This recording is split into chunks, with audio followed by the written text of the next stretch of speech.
તાંતિયાણા ગામ વિકાસથી વંચિત ગામ। ચંદ્રમણિયા ઓઢા તાંતિયાણા પ્રાથમિક શાળાનો રસ્તો સદ્યોથી બિસ્માર હાલતમાં કાદવ કીચડમાં સ્કૂલે જતા બાળકો ચાલવા બન્યા છે મજબૂર। તાંતિયાણા ગ્રામ લોકોએ અનેકોવાર સરકારને રજૂઆત કરી છતાં પરિણામ શૂન્ય।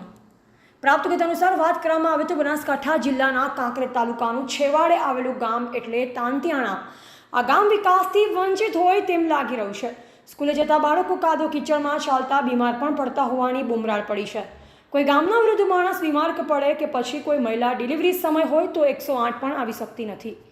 ગ્રામ લોકોએ પણ કાદવ કીચડમાં મુસાફરી દરમિયાન ભારે હાલાકી પડી રહી છે।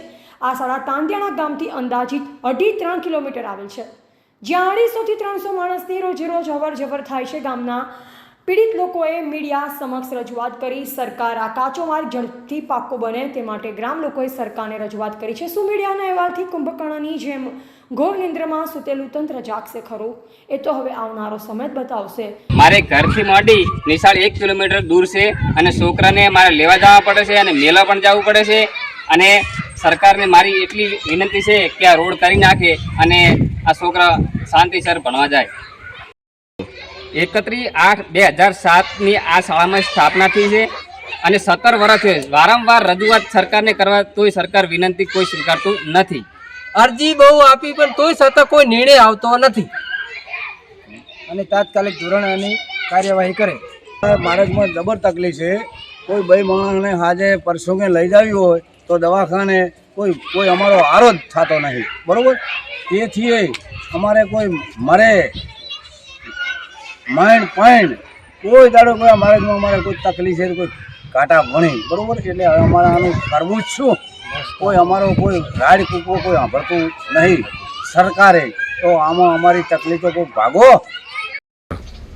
અમારી શાળા ચંદ્રમણિયા ઓઢા તાંતિયાણા પ્રાથમિક શાળા તાંતિયાણા ગામથી 2.5 કિલોમીટર દૂર આવેલી છે। આ શાળામાં 1 થી 5 ધોરણનો આશરે 50 બાળકો અભ્યાસ કરે છે। આ શાળા 17 વર્ષથી પાકા રોડ વગરની છે। ચોમાસામાં બાળકો અને શિક્ષકોને ભયંકર પાણી અને કીચડનો સામનો કરવો પડે છે। સરકારશ્રીમાં વારંવાર રજૂઆત કરવા છતાં આજ સુધી પાકો રસ્તો મળ્યો નથી। આ ઉપરાંત અહીં આશરે 250 લોકો રહે છે। તેમને કોઈ મરણ પ્રસંગ,